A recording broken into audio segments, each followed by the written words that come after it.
If you're still using soil or peat, this might change your mind. Let me show you why Coco Coir is the grow medium that always wins. But first, check this out. Having trouble sourcing quality cocoa for your grow? Get yourself a couple bricks, baby. Right here, guys. You can order online. You can even get it prime. You like that? You like that? Can of Coco bricks, they ship easily. Simply the best cocoa out there. It's been consistent in my grow for over 10 years. And it's a great way to get it in your grow and use it over and over and over again. Reuse your cocoa, guys. A lot of info out there on that as well. So shout out Can of Coco. Get yourself some in your grow. Get it going the dank. Come on, Scotty. Where's my favorite shirt? I'm in love with the cocoa. Where is that? I gotta find that one. But yeah, I notice you're in pretty aggressive, man. Coco always wins. I hear you. It's not for everybody, but we both love it as growers. It's such a great media. So let's hit these points. Let's bust them out. Starting with overwatering with new growers, man. Cocoa has such a nice air to water ratio to it. Yeah. It's just hard to overwater. Don't get me wrong. You can, but it's a lot harder than other media. Yeah, and when you're 100% right, that's the biggest deal. But when you have like peat that's saturated, and say that you overwater, you water the pot, and then you got a tiny plant in that big pot, man, it'll stay saturated for a long time, and that plant ain't breathing so good if it's just in that saturated media. So I think cocoa pretty much completely saturated still holds air. Pretty cool. Get into if you like a good feeling of not just totally just ripping things out of the earth. Cocoa's renewable. Peat's not. I mean, you used to see a peat bog by down on your farm in Florida workout. It just scrapes the layer off the earth. Like yes. 5,000 years to replace. Yep. I have a nursery down in Southwest Florida. And as you'd be driving down I-27 or 80, man, they have peat bogs there, and it's just, they'll dig maybe 6-8 foot down, and peat is like compressed organic material, and they don't make more of it, so it is, I guess you'd call it a mined product. Coconuts, yeah, they make more of every year. all the time, unless granted, it'd be hard, I guess, to out use the availability of peat or to use it all, but still it's way more renewable with cocoa. We're not going to get fully into it today, but cocoa can also be reused if you have, depending on your grow style, which is nice as well.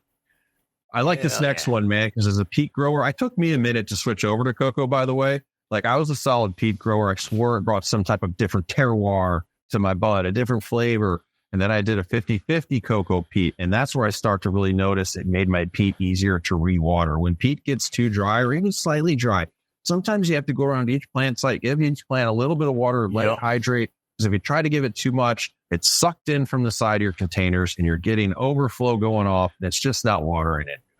Yeah, it'll literally roll off the sides. It's ready. Hydrophobic, dude. It's hydrophobic. Cocoa isn't like that. You can make cocoa that's bone dry and water and nail it. Yeah. It saves time in the grow, especially if you're hand watering going around. For my grow style, I love this next one as far as cocoa's inert. It's going to allow you to bring your grow style to it, your nutrient inputs, most of which will be synthetic. I'm a fan of saying there are better medias or media mixes if you're an organic grower. I don't like straight organic and cocoa. It's more paired for a synthetic or a syngonic approach, and you're controlling it. You're controlling all of it. Yep.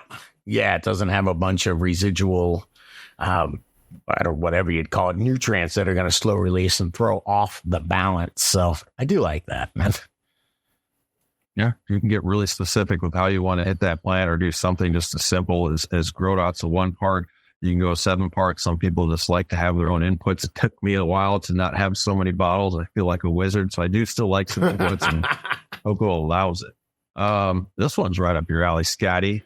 Soil microbes love the cocoa. Why do they love the cocoa? Because it's got the perfect air to water ratio. These are aerobic microbes. Aerobic, they need air.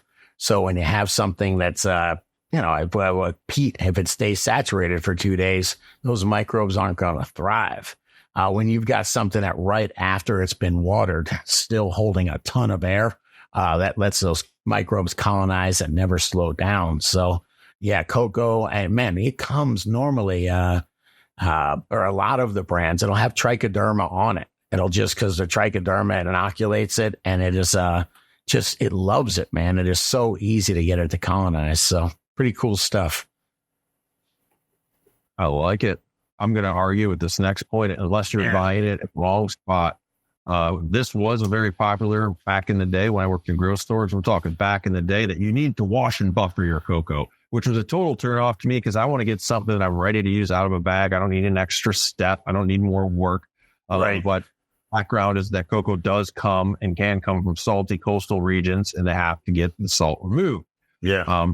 Depending on what you're using. And, quality cocoa now is usually accessible in a bag unless, you're not close to a grocery store, which a lot of people are.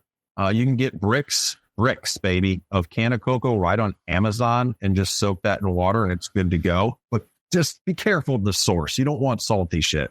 It's going to be a problem from the get-go. Your plants are going to hate it. I've experimented with all sorts of brands and been trying out the really inexpensive bricks. There's all sorts of different ones. Most of them do have a decent amount of sodium left in them.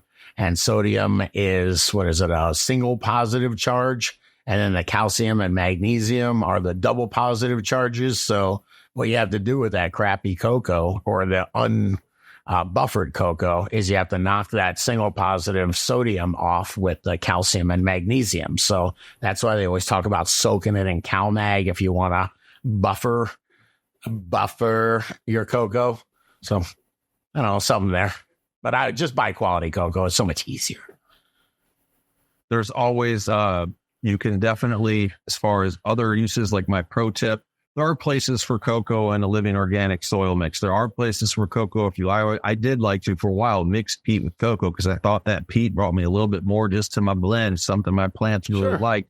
It also makes peat a lot easier to water. So dabble in it.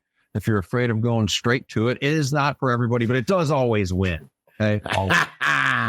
I just like to tell people they should dabble in it. Hey, dabble in the cocoa. You might like it. Check it out, guys. Leave us some comments. How do you use your cocoa? Is it a blend? Do you enjoy it? Is anybody really doing true organics and straight cocoa? It sounds tough. Leave us some comments below.